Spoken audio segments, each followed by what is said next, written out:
Hello and welcome to Beyond the Lens. I'm JD, and today we've got a special guest with us from the path less traveled. We've got Scott Bennet.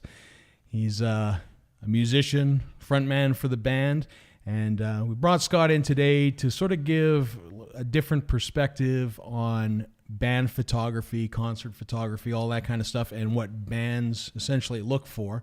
There are, a ton of people in the industry that look at music photography as, something that they really want to get into and all that kind of stuff. And honestly don't know where to start or, sort of what the expectations are. So totally. Yeah. If you're starting out, I guess, in photography, like our band's been around for 5 years and we've worked with, I would say, a dozen or more photographers, all at different skill levels, all at different stages in their careers, or it's hard to monetize photography these days. Like one of my good friends, Brian, does it in Saskatoon. He's shooting for an actual publication, and I know. And he just started. He just started photography in March. He was doing weddings with his wife for a long time, like a couple years, and that's kind of what got him into the. Like he's always loved live music. He plays in a band, and then he kind of switched over from weddings to that, and now he's really happy. He's shooting like 3 to 4 shows a week in Saskatoon. Right. He's the only guy in Saskatoon doing it. Right. So actually, I work at the Rec Room as a talent buyer as well, and we just used one of his photos for a band that's coming on tour. It was kind of cool to have our professional worlds cross a little bit, but. Yeah, photography I find is really, really interesting, and it's a key component that I don't think a lot of bands realize. Like one of the first times I met you, said the band, you're going to see a band before you hear them, which is very true. So that goes for image and dress and stuff, but it also goes for how the photo is presented and how it's posed, and a lot of things that bands don't really think about. And I think if you are starting out as a photographer, and this is obviously my opinion, so I could be completely wrong, and if I am wrong, by all means correct me on it, and we'll talk about it, because this is just one opinion. But I would say the best way to get involved with a band is to show up at their show and not just be like, hey, like you can do this, but just shooting someone a message saying, hey, I'll shoot your band show for X number of dollars. Here's my portfolio. It's really not hard to send someone a DM these days. Yeah. So if you really think you really like a band and you really want to, like, I think most people have a friend who's a DJ or in a band at least, right? Yeah, yeah. especially a DJ, maybe. Yeah, especially a DJ. So if you want to get started in photography, go in with your friend and get your portfolio built up, and then I would find artists that you think are doing well in the scene, because if you're coming from like a social marketing background or just with that thought process, you want your photos to be taken by influencers in the scene. So an influencer is someone who has a large social following. When they share your stuff, your name is going to be seen by X number of people, the concept of an influencer. So if you shoot a band that has 20 likes and you're trying to build your portfolio, potentially 20 people on Facebook or Instagram will see their post. If you shoot a band that has 2,000 in Calgary and they share your album or whatever the case is, then your reach goes out and you get more potential clients. And as you progress and your photos get better, the more you can charge for, because sometimes a publication will be separate, but like we hire photographers to come to our shows sometimes. And the difference between hiring somebody versus like just having them, come in or whatever the case is, depends on a relationship, how long we've been working together. And do you want like name drops on this, or do you want to keep it like it's up to you? Okay. So I guess this is really scattered, but I'm talking, if you're starting out, I would get started with a friend who is a DJ or in a band. Take some photos and spend time on them. Don't treat it like you're doing it for free. Treat it like you're getting paid for it. And treat it like you would be delivering the photos to yourself. So when you have that level of pride in what you're doing, you're going to make sure your best work is coming out. Then you give that to your friend. Your friend shares that. That builds your portfolio. Then I'd branch out, because when you go to a show, there's 3 bands on the bill. Don't just shoot your friend's band. Don't just take 3 photos and say, okay, none of these turned out, and give up. Take 300 or whatever. I don't know. Take a lot, and then you're probably going to get 10 good ones out of that. And then throughout the night, tag all the bands in a social post and go there without them even knowing. So that happened with us one time. A photographer took a photo of us. We really liked her stuff, and she Like she came up for her friend's band, but she shot all the bands, and she shoots a lot of large shows similar to what you did. I think she shot Rise Against in Edmonton actually, and Rise Against bought her photo and used it on a social post. And she's come a long way, but it's because she started out in like local hardcore shows, and she was just shooting all of the bands, practicing in like terribly lit venues with like, there's this place called is it the Shack? I can't even remember what it's called. The Skate Shack, and it's off Memorial, kind of by the zoo. And it's like literally this concrete tunnel with like the worst lighting ever. And she started to get really good photos of that just by experimenting with lenses and stuff that I don't understand, and really built her career that way. And so she took photos of us at a show, and we were really like, hey, these are great and better than the average amateur photographer that's coming out. So we started working with her more, and she shoots, you know, most of our bigger shows. We're going to be playing, like she just shot Silverstein for us and a couple other things. Like, so we built that relationship, and then that, I don't know, that's not that we've helped her career because she works with a lot of bands, but the more work you put into something, the more you're going to get out of it. And delivering a quality product is really good. And I would say taking pride in what you do, and treating it like you're delivering it for yourself, like what you'd want to receive, is really going to go a long way. Yeah. Because if you half-ass something, it's really evident when your heart's not in something, I think, regardless of what the medium is. If you're a band and you're just kind of half-assing your song or half-assing your performance, people can tell. People have like a strong sense of legitimacy versus like, I don't know, just something that lacks passion. So I would say if you're gonna do this, like, be passionate about it and take pride in what you do, because people are gonna see you first, and your reputation comes out based on the work that you're putting in. Yeah. I don't know if you. Yeah, I mean, agree. I mean, you know, starting with local based, shooting crappy little clubs, because in a lot of places too, I mean, access is a big part of it. Mm-hmm. I mean, obviously, to go shoot larger bands, you know, at the Saddle Dome or all that kind of stuff, you need a pipeline to get in there. Mm-hmm. That isn't always easy. And your reputation, honestly, goes a long way with that. You know, they start to see your name over and over again. They know that you produce, and you know, they'll take a look at those things. The other thing that you sort of touched on is treating it, you know, whether you're getting paid or not, is like a job. And I 100% agree with that, is that if you're going to take on that stuff, you want to treat it like a job. And a big part, I would say, especially of live concert photography, not so much studio work or all that kind of stuff, or band portraiture, which is a different kind of thing altogether, is making sure that you're fast, making sure that it's good, and making sure that you're first. It is a huge part of it. Essentially, you know, if you're first person out there, a lot of times, if it's good, they'll stand out, and that's what everyone's going to share. It'll get retweeted, it'll get shared, it'll get all that kind of stuff, and that's kind of exposure that you're probably looking for if you're starting out, if you're not getting paid.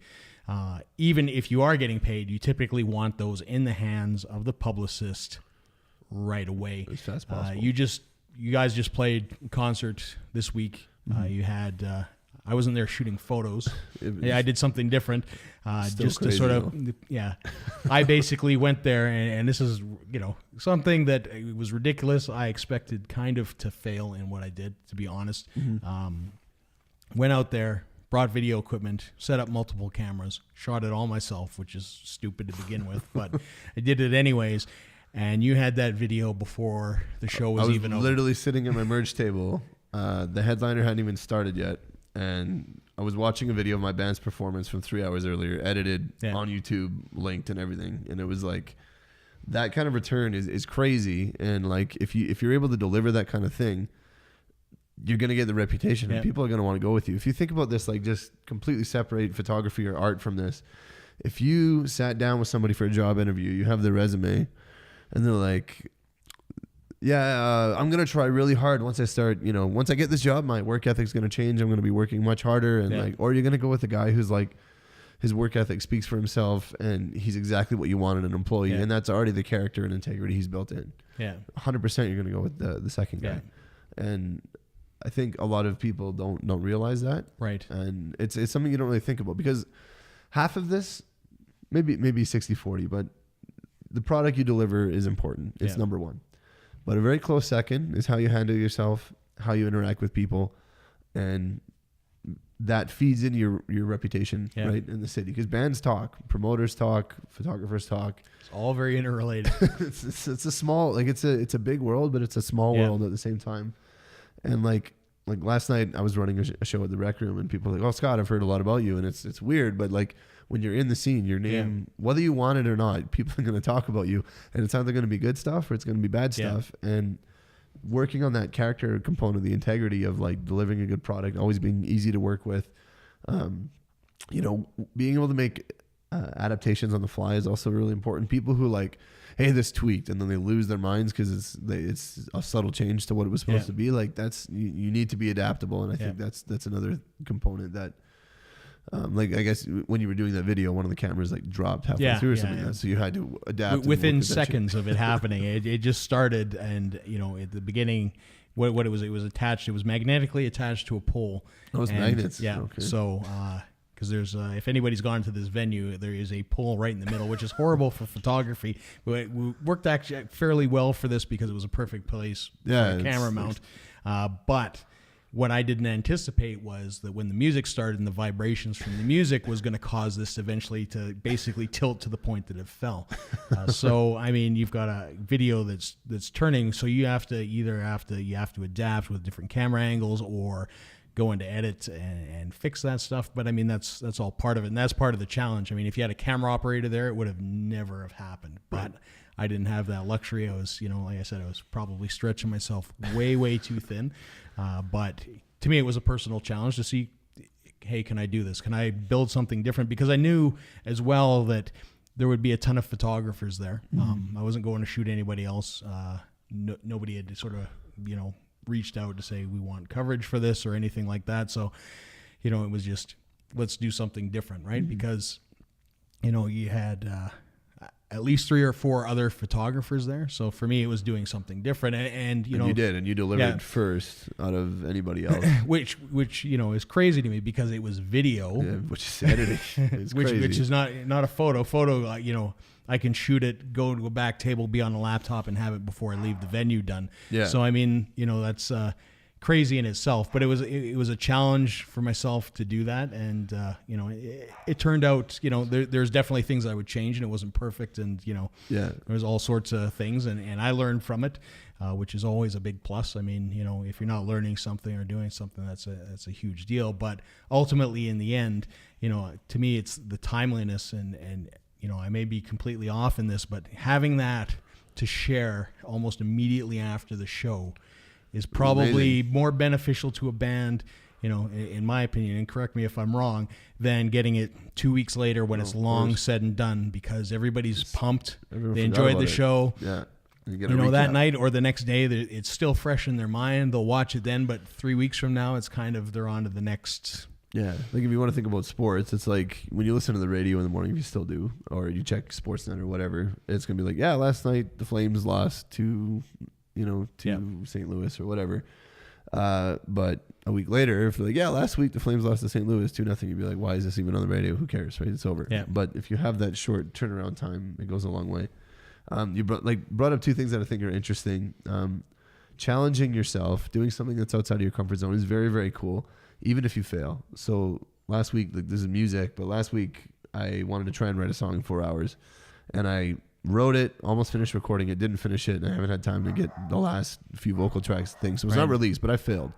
But now I have a song that I'm really happy with that needs some tweaks and needs a bit more work. Right. But if I hadn't challenged myself in those 4 hours, that song might have never been written. So like when you challenge yourself, you continually evolve as an artist or, you know, as a photographer. Yeah. And that's what helps you stay fresh and stay young. If you look at like what Netflix did, they were like a DVD mail-in service, right? Yeah. And then they changed the game. They got creative, did an experiment, and now they're they put Blockbuster out of business. Yeah. And now they're the number 1 on-demand delivery service. Yeah. And if you want to be, I think, the best, if that's your goal, I think everyone has different goals. Some people just want to shoot their friend's band. Some people want to shoot their favorite bands, and so they'll use that to kind of work it out. Some people want to shoot at, you know, the Saddle Dome. Some people want to shoot for publications. Everyone has different goals. So you got to find out, I think, just backstepping a little bit, you got to find out what you want to do and what your expectations are. and be really like self-aware of what you're capable of doing. Always push yourself, but I would rather see somebody, if they know they're good at something, like really, really good at something, put the effort into that and be exceptional, be like absolutely mind-blowing at that. It's good to work on your weaknesses for sure. But if you know that like you could put in 100 hours and Buddy could put in 10 and he was going to do a better job, but you could put in those 100 hours into something you're really good at and be like a 13 out of 10. Yeah. I feel like there's something to be said in that to like pursue, but also being diverse is good. Yeah. But finding what you're passionate about and going that route is good. So it's like, if you like shooting bands, go shoot bands, like do it as much as possible, get as good as you can. And then you'll have the portfolio, you'll have the leverage that'll entice people to work with you. If you want to shoot weddings and you're not really into bands, and like maybe shoot bands once in a while, but spend most of the time on weddings. If you want to do engagement shoots, if you want to do nature and you love hikes, then like, you know, absolutely, do what you love. Go to Kananaskis, do those hikes, use your camera and shoot things that you're passionate about, because I feel like if you like something, your photos are going to be better than if you're shooting something you hate. Absolutely. I don't know if that can come through, or I guess you could probably speak on that more, but I feel like if it's something that's interesting you and engaging to you, you'll probably subtly will take more pride in the photo, and you'll capture a better moment. I don't know if that's... Yeah, I mean, anything, you know, photography wise, it's time wise, like understanding how concerts work and, you know, lighting and all that, it all comes with time. So, I mean, when you're starting out, you are bound to make mistakes. You are bound to go through shoots that don't turn out very well. Your equipment might not be top of the line, so even shooting in a dimly lit club is going to be even that much more difficult to shoot because you don't have, you know, the camera equipment. And that's not saying that the camera equipment is the most important thing out of the deal. It's just meaning that you have to adapt. When you get to a situation where you've got the gear and, you know, full on, you know, stadium lighting, it becomes a different thing, and it's a lot easier for you to deal with that. But that's not saying that there's not situations that come up that throw people off. I photographed a few weeks back a band called In This Moment, Marina Brink, and they had a crazy setup for a show, but the lighting and the smoke and, you know, this tornado thing they had going on and all that kind of stuff, it was nuts. I was looking for a few minutes, and I knew that there was going to be problems based on, you know, sort of the smoke that was going on, the backlighting, all that kind of stuff. I'm like, I don't know how I'm going to get her to appear well and not, you know, totally, you know, have a crazy bad photograph. So, I mean, it was challenging in that, and, you know, with experience, you're able to deal with it. I came out in the end, but I mean, even in that moment, I'm like, this might not turn out so well. So, I mean, even, you know, and I've shot thousands and thousands of shows that, you know, essentially, you know, it could have came out in the back end, you know, and not delivered. And, you know, that not delivering is probably the worst thing that could ever happen, I think, as a photographer, is saying, I'm going to go do this, I'm going to deliver this, and then come out on the back end and say, I don't have anything for you, because then, you know, you really do yourself some damage and all that kind of stuff. So, I mean, when you're starting out, I mean, and this is a question for you, is it a bad, you know, a lot of guys will talk sort of, you know, will push themselves as the thing, I'm a professional, all that kind of stuff. And, you know, if they don't deliver on the bad end, is that going to be a bad thing in your eyes, or is that something that you can work with still? Or, you know, are they better to come forward and say, listen, I'm starting out, you know, I'm an amateur, I would love this opportunity, you know, I will, you know. I think part of it comes down to saturation. Like, the band market is saturated. I'm sure the photography market is insanely saturated. So there's something to be said where if you make a partnership or an agreement to do something and then you're not able to deliver on that, there are other people who are willing to do what you weren't able to do. And for a key moment, if you've got a big event and you're really counting on something and something doesn't get delivered, it's not going to be like, say we got a massive show and we're opening for a large band and we hire a photographer, and then they're like, hey, you know, my SD card fried or something like that, which is completely beyond your control. But unfortunately, it kind of reflects on you, even if it doesn't. You know, and even if it had nothing to do with you and it was your equipment, it's still associated with you by how that works. And as an artist, like, for a moment where we really wanted something, it would be kind of frustrating. And I think the key is really just having, like, when you were talking about looking at the situation, you knew you were going to have issues right away. That comes from the experience. The only way you're going to get that experience is by cutting your teeth doing what you do. But when you know your gear might be faulty, having separate, like when I play a show, I bring a second guitar in case a pickup breaks or like a string breaks or like something that would never happen. I always have 2 spares just in case, because you never know. There's one show we played early on where I broke 2 strings in a set, and because I brought enough guitars, I could still finish. So I think being prepared is important. And going back to delivery, delivering a good product is important, and turnaround time, like you said, is also very important. So I like to make a social post the next day about a show. And I'll do that with whatever I can, because like you said, being first is maybe more important than necessarily the quality you're receiving, right? So we had that video that you made, so I shared that. I had set that up to share the next day. And then on Instagram, I didn't have many options because none of the publications had posted anything yet. Right. And the photographer we'd hired, she usually has about a week turnaround time, which like we know that going in, so it's not a frustration. If you tell me it's going to be ready the next day and then we get it a week later, it's frustrating. If you say you're going to get it a week later, and I know that like a week before the show, then that's fine. Like that's no issue, because the quality of your work speaks for itself. You communicated that, and we understand the stipulations of what we're going. How things are going to go, and it's easy. It's no problem. So my brother took some on his iPhone. I used one of those, threw a filter on. It's not the best photo, but that way we're still able to have that photo the next day for our social post. And then I guess we could talk a little bit about the reason, like why would we want live photos as a band, and like what we do with those photos. I don't know if that's interesting. So in the social media game, it's really important to stay relevant, have a lot of posts. And if you post once a month, people are going to kind of forget who you are a little bit. Like if you're strong enough, you can kind of take breaks and then come back and do stuff. But a strong social media page posts daily and has good content. So what I like to do is we like to get a bunch of live photographs that we can run on Instagram. We play about every 6 to 8 weeks. So if we have a photographer at every show, you can take some photos. I throw them into our bank, and then I can do a daily Instagram post. We can throw text over top of the images with like song lyrics, or just try different things to see what's engaging. But the daily post is something that I really look for. So when we hire a photographer and we get 20 to 30 photos, that gives me, if I do a live photo every other day and integrate it with something else, that gives us about 2 months of stuff. So that really helps in terms of what we're looking for when it comes to social posts. Then there's the press side of things, where when we apply for these big shows, when we just open for Silverstein, we had to apply, obviously. You send that through the right channel, through the venue sends that off to the band's tour manager.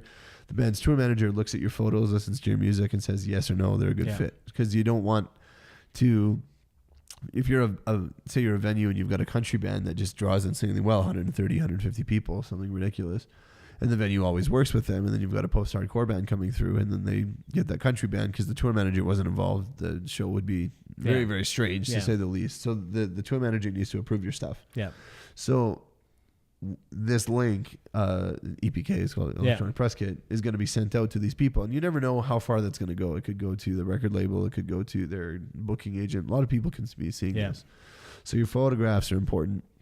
This is something that I've really improved on, I think, in the past 2 years, compared to you've consulted us before on our press kit. And because I deal with the EPKs on a daily basis, because I work in with magazines and stuff. I get a lot of preview albums.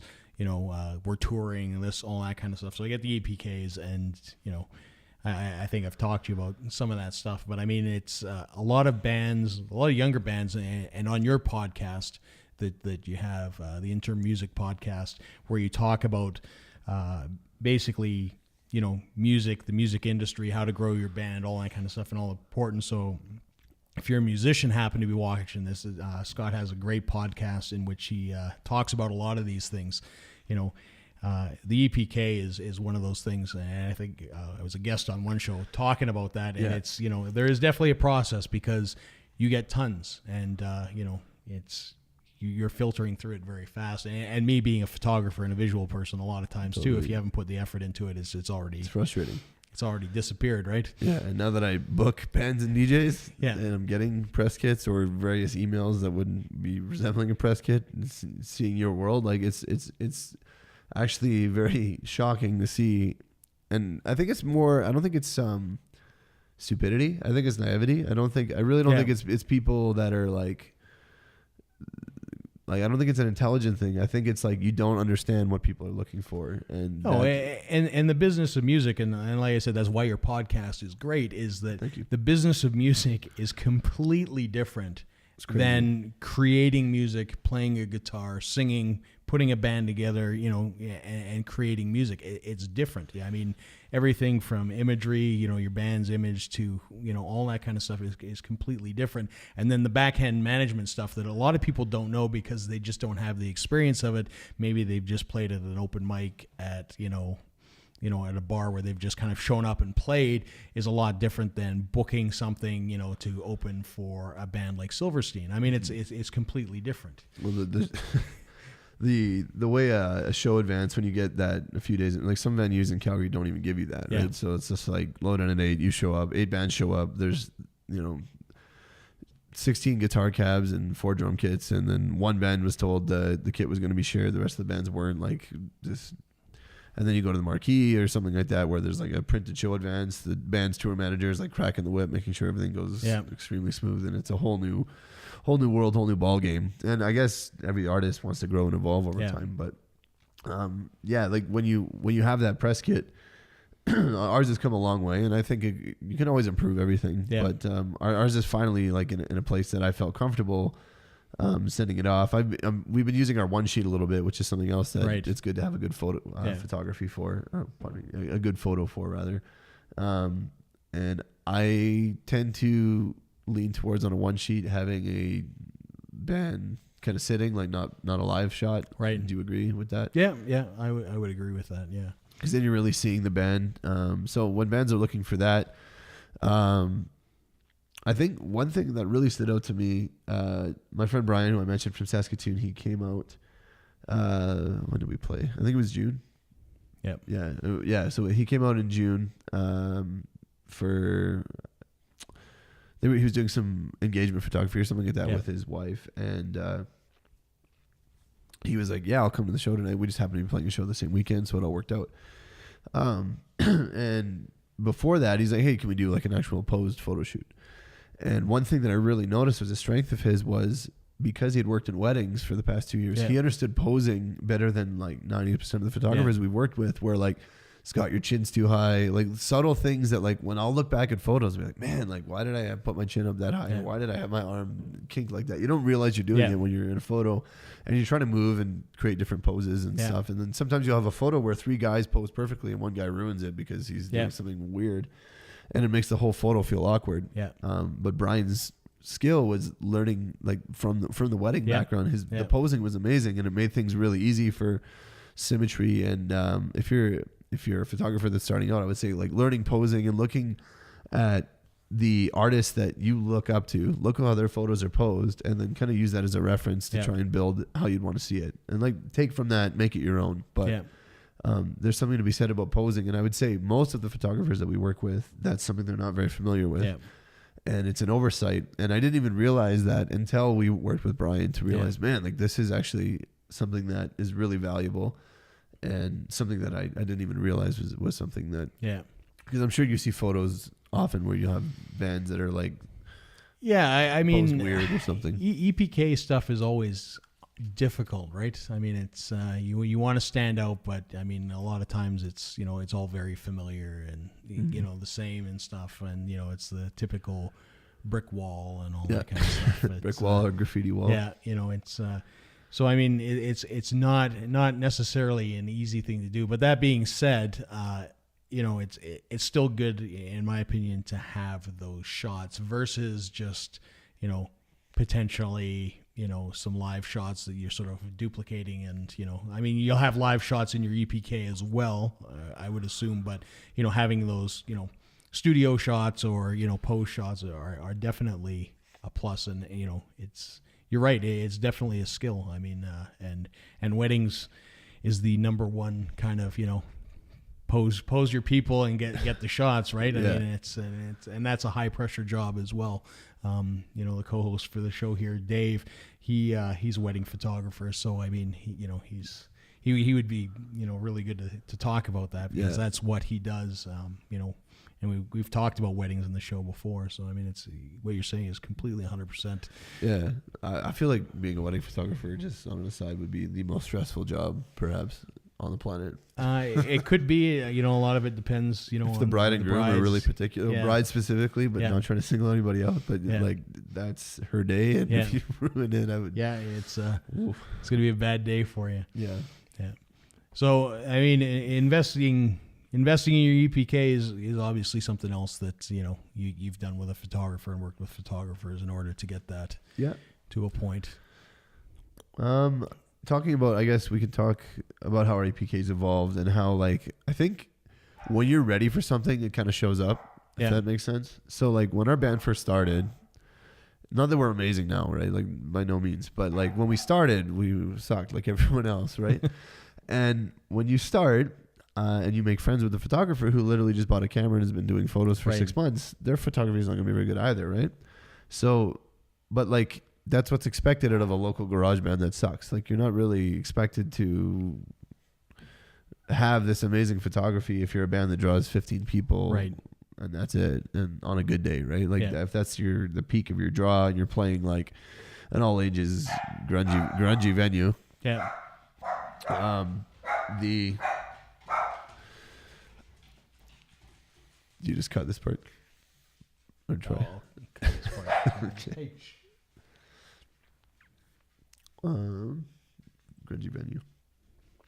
Yeah, so if you're a photographer at a grungy venue, or sorry, you're a band at a grungy venue, and you draw 15 people, the photography that you have associated with you is going to be better. And as your band grows, it gives you, I don't want to say leverage, but leverage, I guess, right? To like, this is our standard now. Your standard continually grows and evolves as your band grows, and photographers usually grow with you. I find, like, photographers get better over time, and when you're ready for the next step kind of just shows up. I find, and you the more you, I think this goes for photographers and bands, but like if you're at an event, talk to people. It goes so far. Like, you can, if you sit in the corner, you go to the green room, you don't talk to anybody, that's it. I feel like you wasted an opportunity in an evening where you're going out and doing something. Right.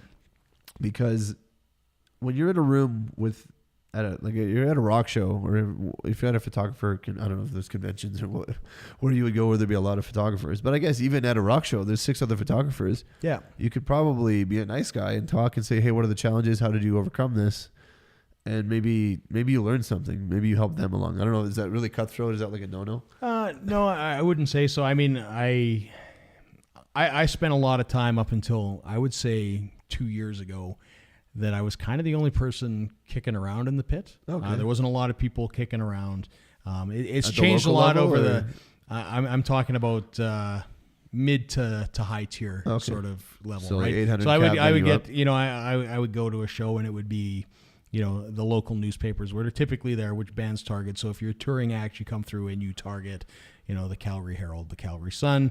Those are kind of your 2 go-tos, and then and then there was me, and sometimes I'd be there because a mid-tier show at McEwen Hall would not be something that the newspaper wants to cover, so it would just be myself. Right. Then people started about 2 years ago. People started showing up, and it's there's more and more people now. But I would just talk to people. Number one, because it's it's kind of boring to just go sit there, and because a lot of times, depending on who it is, if you're working for a magazine, sometimes you're 3 songs out, wait 3 more out, all that kind of stuff. If you're working for a band or for the publicist or something else, you might be working the whole time, so that's a different scenario. But generally, a lot of people there are press or press related.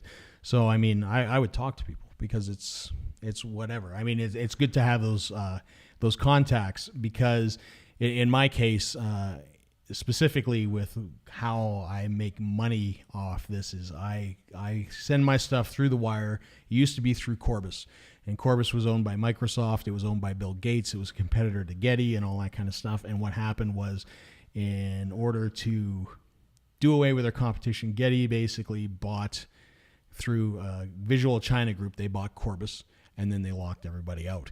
And so for a little bit there, I was without anything to sort of sell my photography on, because what I would do is after a show, I would upload it would go to the wire, and then people would pick off those images for magazines and so on and so forth, right, or the bands or whoever.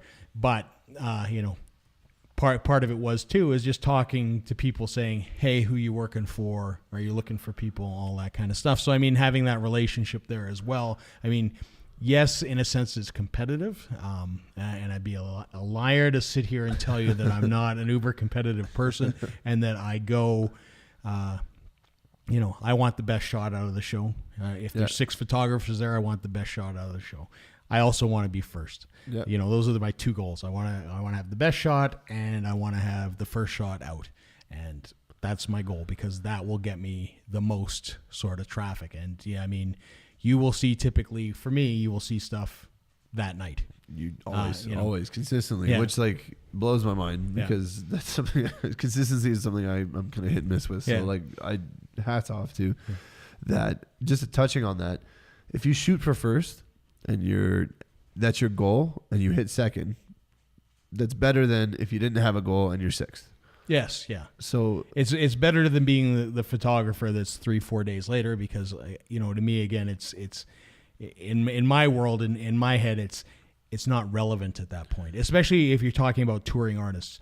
If you're talking about touring artists, and I've worked with some touring artists and done stops with them, it's important for them really specifically to say, we played Calgary last night, or we played Edmonton, or we played Vancouver, and here's a photograph from the show. You'll see a bump in your socials, because I go, like, if a band comes through and then you see, hey, we just played Calgary, and then you see like your hand giving the horns, you're more likely to like that photo than if it's Texas or something, right? Yeah. So from a social media standpoint, if you're talking about reach, if you're talking about like getting your name out there, whether it's a band or photographer, being first is important. Yeah. If you're trying to build content for long play socials, where it's just you're trying to like make sure your social media account has active stuff, then being second is okay, I think. But it depends on what your goal is. Like, it comes back to like, do you want to be the number 1 photographer in Calgary? If that's your like, I think you should always strive to be the best, but that's not everyone's mindset. And you gotta find out what you want to do, and then put all of your focus and attention on that. So if it's about being number 1, bumping your social posts, getting your name out there, shooting bigger shows, shoot every show like you're getting paid $1,000 for it or whatever. And then naturally that just comes to you, because you build that habit, build that work ethic, and you'll continue to get the big shows. Like unrelated but related. So how my band has played marquee more than any other local band. Yeah. And I'm very thankful for that, very humbled by that. It's not trying to say like, hey, we're the best or anything, because we're not. It's just where we were at the time, and it has to do with circumstance and like just being, networking, I think, is really what it comes down to. But the first time this happened, a band called POD was coming through, and a local opener had already been established on that band. And POD was one of my favorite bands, so I was really excited they were coming, so I was going to see them anyways. But I was like, no, this is possible. This is really possible that we could possibly play this show. And then I wasn't even thinking like, we'll play this venue 6 more times. I was like, this is possible. Let's try and make this happen. So I was like, hey, I emailed the venue. I was like, hey, we can offer you this. And they're like, no response. And then I sent another email saying, hey, we can offer this. And I upped what we could offer. And then basically I said we would draw 80 to 100 people, which was like for our band would be a new record. Yeah. But I knew that if we got that opportunity, I would work as hard as possible to get that, right? So the general manager liked the kind of hustle. I think there's a balance between like nagging someone daily and hustling and like showing that you have the effort, right? So find that balance. Don't just spam someone every day. Like have something to offer and be really strong. Like say, yes, we can deliver this. And so we did that. We sold 85 tickets, I think, and then we had another like 20 on the guest list. So we drew over 100 people for this show, and there was 500 people at the show, I think. So we drew like 20% of the audience. Yeah. So that was really good. The bar was, and that's good for a 4-band bill. No, yeah, that's really like it's a strong thing, especially at the local level. And we were like very humbled and appreciative that that happened. But the venue was like, wow, these guys work hard. They delivered. Yeah. They promoted. They sold tickets, and they didn't suck too, right? So and it's all relative. Like, I mean, if you're drawing 400 people, you pull in 100, 400, 500, you draw 20%. When you look at it, if you look at a band like POD, who have sold albums have gone, multi-platinum and all that totally. kind of stuff. You have to look at it in a relative, kind of stage. I mean, that's a huge draw, for sure. In a sense, right? I mean, you don't have, the music videos playing on MTV that they have. You don't have, the radio play that they necessarily have, but that doesn't mean that you can't, accomplish those things. And I mean, totally. it's 20% to 25% of the draw is a huge thing. And it's like when you set those goals, those big goals, right? And it was lofty. Like to say that, I was like, I better deliver, or we'll never play this venue again, right? Yeah. So it's kind of like if you say, hey, I'll shoot these photos, they'll be the best photos or whatever. You've really got to be able to back up what you're saying, because that's where it's all on the line. That's where it's like, this is all or nothing. So if I told the marquee we would draw, about 80 to 100 people and we brought 15, we would never have played there again. Yeah. But because we had the hustle, we had the work ethic, now we're on their short list. And when a rock or punk rock band comes through, they get in touch with us because they know we have the reputation, we work hard. Yeah. And the last Silverstein show, we drew 20% of the crowd again. And the venue was very happy with us, and I have a good relationship with those guys. And that's all because we went on a limb. We tried something new, tried to do something we'd never done before, like kind of going back to what we talked about earlier. Yeah. And the opportunity came up, right? And one thing I thought was really interesting that a photographer did, that the photographer should try and do, is he was a fan of Silverstein and Seaway. And he messaged me and he said, or actually he was shooting a show at the Rec Room when I was working one night. He said, hey, you're shooting Silverstein? I was like, yeah. He's like, can I come shoot your guys' set? So his thought process is, I'll shoot these guys, but then I'll get to shoot the big bands, right? Yeah. And my process is, hey, we get photos, and I can happily give them one of our media spots to make that happen. So the leverage, which was a mutually beneficial thing, was we'll give them the opportunity to, film or probably shoot some larger bands for his portfolio. And then for us, we get photos that we don't actually have to spend money on, but it's a trade of value. So there's just on the subject of working for free, I guess we're talking about a lot of things. I do think working for free can have its benefits. I don't think you should always do it. No. This is a case where it worked out because you're not trading the commodity of money, but you're trading a leverage and a stronger portfolio. Yeah. So if you are a photographer who wants to shoot a bigger show and you know you can have an in, working for free in that instance works out. I don't think you should always work for free. Like if people say, hey, come shoot this festival of 15 bands, we'll pay you, and then they don't pay you. I don't think that's the best way to do it. Yeah. And you have to be careful with that. It's smaller to medium-sized venues that can definitely pay off. I can tell you with experience that when you start getting to larger venues, sometimes they will say, if you're shooting the Path, that's all you shoot, and you're shooting the opener, that's all you shoot, because artists especially have quality control, I think, probably. Well, they do, and also, you're at the mercy of security sometimes. So the Saddle Dome, I will get escorted from our little staging area to the area. When I'm done, they'll escort us out. They're making sure that we're not doing things that we're not supposed to, that we're not in areas that we're not supposed to be, that we're doing exactly what is outlined by the publicist and the tour manager and all that kind of stuff. So, I mean, it's good to look into it. And I did check with marquee management first, because for a guest list, like a lot of bands, I feel like almost abuse a guest list. They'll just throw all their best friends on there, and then they sell like 5 tickets or whatever. I use our guest list pretty much for media. I feel like that's if you're gonna like give someone a free pass, they should have something to bring to the table. Or if it's like you're a +1 or like someone close, like that's fine. But like when I talked to Marquis, I was like, hey, here's our media list. So I had 7 people involved in media on our list, and that's all it was. So a venue is going to say, hey, this is really cool. They're maximizing the revenue and also bringing people that are going to bring notoriety to our venue. So like that's something that's going to bring. Absolutely. And I mean, the flip side to that too is with photographers is that I know there are some people that believe that, this is a way to get access to a lot of shows and watch shows for free, but you are working, so you better deliver on the tail end. Otherwise that life, that what you're doing is going to get cut off so fast. And I've seen guys that, I'll see them for 1-2 shows. I will, like I said, I'm a competitive guy, so I search for work. I want to see everybody's shots, mainly for self-growth, because I want to see again, I'm comparing. I want to see where I stack up. I want to be up there. I definitely don't want to be middle of the pack, or definitely I don't want to be in last place. Right. But I take a look at everybody's stuff, and I go to shows and I talk to everybody, and a lot of times I don't see somebody's stuff. And I'll not see anything produced on the tail end. It'll happen 2 or 3 times, and then that'll be the last that I ever see of them, because obviously the way that they're getting access cuts them off, because they're not delivering product, and then essentially at the end of the day, you've got nothing left. So it's important to deliver. At the end of the day, I mean, I am sure that if I came to you as a new photographer and said, "Listen, I'm new, I'm looking for this opportunity, I'm looking to shoot," and at the end of the day I don't deliver, that is not going to bode well. It's basically probably going to ruin some opportunities, because again, as we mentioned before, you don't have, there's communication among bands and all that kind of stuff. So if my work isn't up to snuff yet, and this is a part, being a photographer, where you have to be real with yourself.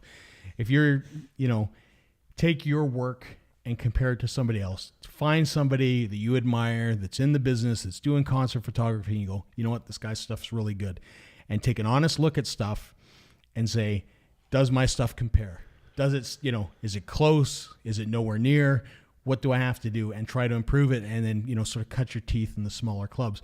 Which is crucial, being aware, self-aware of what you're able to do at that point in time is so important. Yeah. Because if you say you can deliver something fantastic and you don't, people talk. Yeah. So you're not just potentially burning this bridge with this one person. You're going to, whoever they talk to, they had this one guy who was going to do this, couldn't do this, and whatever the case is. And learning as a photographer, learning to shoot concert photography and all that kind of stuff, you've got to find these people to see sort of where they're at. Like I said, I go and I compare myself to everybody around that shoots, but I go beyond that. So I look at guys like Danny Clinch, who is the photographer for Bruce Springsteen. He works, with guys, all sorts of guys, like everybody from, the Red Hot Chili Peppers to Pearl Jam to, all the big names and rock. He does a lot of the music award shows and all that kind of stuff. So I look at his stuff to say, how does my stuff compare? What can I do? What kind of stuff is he doing? Can I make adjustments? I mean, I obviously have my own style, and I'm not going to duplicate a style, but, it's like, how can I improve? And I mean, that's after doing, things for years and years and years. I just want to keep on sort of taking those steps forward. That's how you continually grow, for sure. But, to sell myself like I can produce, these shots just like Danny Clinch, it might be overselling myself just a little bit. And I definitely want to follow short. If I say I'm going to produce that kind of work and, my shots are out of focus, nothing's it, they're overexposed, all that kind of stuff, I'm shooting the backs of your heads, or when you're turned around, or, it's a mistake that I see a lot of, younger photographers make. They'll kind of publish everything. They'll take 200 shots and they'll produce 200 shots. So and they'll release all to get to like 15. Yeah, they're not going to, you want to release, for me, you want to release the best of the best that you have 100%. I mean, sometimes you'll take 2-3 shots. They'll be very similar. Yeah. I'm not going to release all 3. They might all be great shots, but I'm going to release what I think is the best one. How do you vet? Like, so you get home, you get on your computer, you have 120, 300 shots. I don't know how many you'd have. Maybe 100. Okay, so you have 100 and you drop it down to 15 usually? 15 or 20, yeah. So how does that work? Do you do like a 3-step process, like garbage right away and then duplicates, or how does that work? It's a quick scan. If it's good, it's saved. I generally know what I've shot in clusters. So a lot of times I'm going for something specifically. So, a lot of times, like, you'll have somebody who's jumping in the air or something like that. So, you'll have 2 or 3 shots because you're trying to get that peak and you're timing it. But you'll fire a burst just to make sure 100% you get, that. So, I mean, 3 of those shots out of the 4, one's good, all that kind of stuff. Sometimes it's just a matter of when you're shooting, microphone stands like this are a huge pain in the ass for autofocus systems. No, because what happens is because you're shooting, you're not manually focusing because everybody moves way too fast. So you're relying on the camera system a little bit. Yeah. But a lot of times when you're singing, it'll focus here versus focus on the eyes. So the face is blurry, but the mics and things. So sometimes, they miss. And I mean, not all camera systems are created the same. So you'll hit You want a high hit percentage, but that doesn't always happen. So it's just going through that, which one's sharp, which one's tack sharp, all that kind of stuff. Sometimes you get unpredictable light, so you'll get a blast of light, and you'll get it. Or when you're shooting, another thing is you'll have lights coming from the back. So a lot of times, I'll take a shot and I'm like, this is where I want to be, but I want to make sure that light is actually planted behind, whoever I'm photographing's head, so you get a nice backlight, so it cuts them out from the background and all that kind of stuff. So it's working as you go, but like I said, that's all comes with experience and time and all that kind of stuff. But essentially, it's a very quick process. Totally. Again, the more experience you have doing it, the faster it is, because you're making those decisions, you're editing, and you're doing all that in a short amount of time. And to be honest, you want stuff as close to being perfect in camera as possible. Yeah, but you don't have to. You have to do in post, the better. I mean, if you have to go into Photoshop and spend 6 hours editing one photograph, it's not good. Mm-hmm. You're already behind the curve, because by the time you've edited that one photograph, I've released 20 to 30 shots. Right. And they're out there. So, yeah. Again, that comes back to that finish first and all that kind of stuff. And if you're a touring band, waiting, 12 hours, 15 hours, 2 days to get, one shot about your show in Calgary the last night, it's probably not what you're aiming for. Yeah, I would say no. Yeah. I was going to ask you something based on what you just said, but I'm forgetting what it is. Yeah. Let me just think.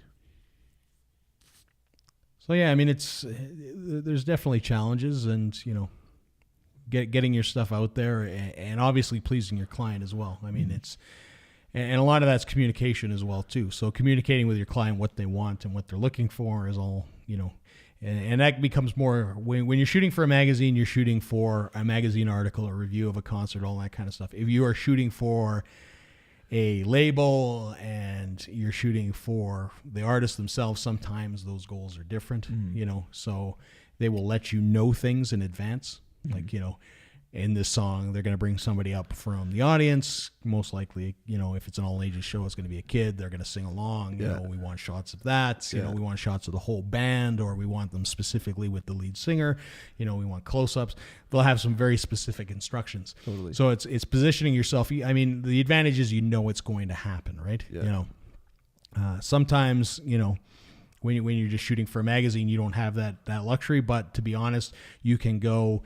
Anytime it's a tour, Vancouver, Calgary, Edmonton, all that kind of stuff, or New York, Buffalo, you could probably find the day or a couple days before, and you kind of know what's going on. Yeah, you can kind of watch So you kind of get a preview.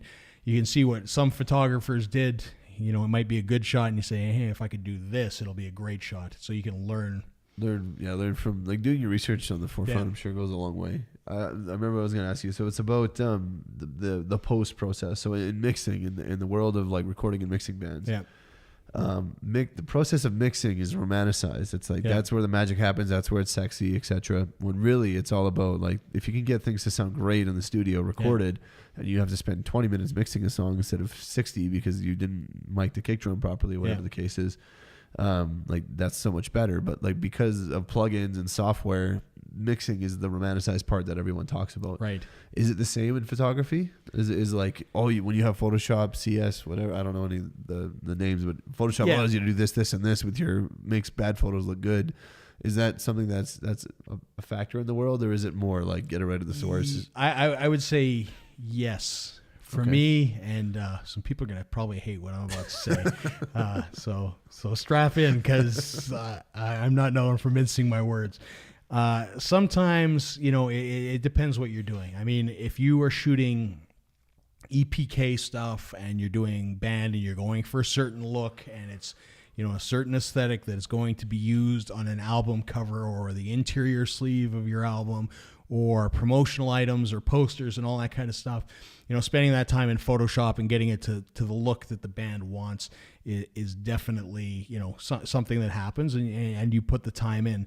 However, sometimes, people overutilize those things. They take Photoshop and they take shitty photos and make them kind of okay. And then they basically say that my shitty photo was, it's my style. Right. Okay. So they're overcompensating for things that they might not be doing right. I'm not saying that you can't take something, and it's no secret that I hate this sort of muted Instagram kind of look. I can't stand it. I don't mind it in part, but if it's the whole thing, I don't like it. It's I have an affinity for black and white. Yeah. There's a reason for that in concert photography. The muted actually probably plays into that a little bit, but I find black and white a lot stronger images and a lot more timely than something like that. It's I think those images will not last sort of through time, right? A good color shot or a good black and white shot will outlive that. But it's so it's kind of like how in the 80s, like Def Leppard and Bon Jovi and stuff, when the snare drum is just soaked in reverb, and like it sounds like that, and the moment you hear it, you can tell it's the 80s. So you feel like these muted photos, you're gonna be like, they're not going to stand the test. That of was time. the 2010s. Yeah. Like that was how photography was done. That kind of thing. So it's a stylistic thing that's kind of with the and there's nothing wrong with that. There's no with art, there's no right and wrong way of doing stuff. I mean, this is just my opinion and all that kind of stuff. But I mean, for magazines and all that, you don't want a bunch of Instagram filtered. It's my best thing. I think that's where it sort of evolved from, because it sort of came through Instagram as sort of the muted color. It was kind of a hipster thing. Hipsters are going to hate me for this, but it's but it's kind of it's kind of saturated the market. You see a lot of people shoot like that. Like I said, it's not necessarily the worst thing, but if it's it's all it is, it's kind of you feel like too much. You're right? hiding behind something almost. You're sometimes hiding deficiencies. In what's going on, and there's a difference between hiding stuff because it's bad and doing stuff because there's a purpose, in my opinion. So if you were shooting, for example, a band that is a perfect example of this is August Burns Red. Yeah. They love red light, right? I hate red light. As a photographer, it's like the worst thing in the world to shoot in. It was interesting, actually. It bleaches everything out. Yeah. And, it's just crazy. But knowing that it's red light, I know that it's not going to be color because it's just going to be red and that, so it's going to be black and white. So you're shooting for it. So it's not you're taking the moments and saving them, making them presentable, because red and black just looks terrible as photographs. But it has a purpose. It's not like you're just like it probably creates the environment for the live setting of what they do. Like Seaways, their document that they gave the sound tech said no reds specifically, like white washes, lots of blue, no reds, bolded. So it's very interesting. I wonder if that's a component. I actually want to create a shirt that says red light are for hookers, not concerts. But, that's just a personal opinion. And probably 80% of the people wouldn't get it. Yeah.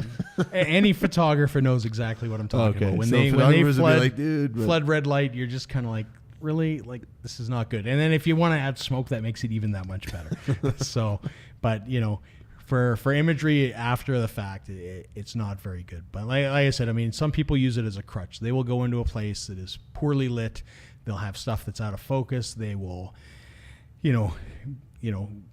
jack the sliders up to the point. Like, I mean, the image just disintegrates. And I mean, to a point, you could probably be fine. If it's going to be used on Instagram, if it's going to be used on Twitter and socials, and it's not going to be any bigger than the size of your cell phone, you're probably fine. Yeah. However, the moment you blow it up, that you want to make prints, and this again goes back to the EPK thing and, booking in venues and stuff, at some point you're going to want posters to promote your show, whether it's in a venue, on a strip or anything like that. If those are really bad images, it will show. Right away, like that it's not clear, it's not crisp, it's all those. Which crosses over to promotion. If you have a terrible poster, no one's even going to click on your Facebook event. That's right. If you have a terrible photo from the night before, no one's going to click. Yeah. Like, depending on the show we play in the city, like where we're playing and which photographer shot, whenever we share their photo the next day, there is a correlation between a great photo gets a lot of interaction and engagement, and a photo that's not quite the best, but better than nothing. Right. The engagement's lower. Yeah. But it's better than not posting. Yeah. So I think you've got to weigh those decisions in terms of, like, maybe it's not your best work, but it's better than nothing. Like you said, it's better to deliver than to not deliver, I think. Yeah. So that's a case, but that's how that works. But appreciate you coming on the show. If people are looking to check out your band, check out your music, best place to find you is? We have a website, it's Yep. www.tpltband.com, and that has our social links, and that has our links to all of our music and stuff. And you can click through that on Facebook and Yep. find that out. Perfect. So thanks for coming on. Make sure to check out the Path Less Travel's latest album, Legacy. Thank It you. is in iTunes now. Great. You should give it a download, give it a listen, and catch them the next time they're through. Thanks Okay. again. No worries. Thanks for having me. All right. See ya.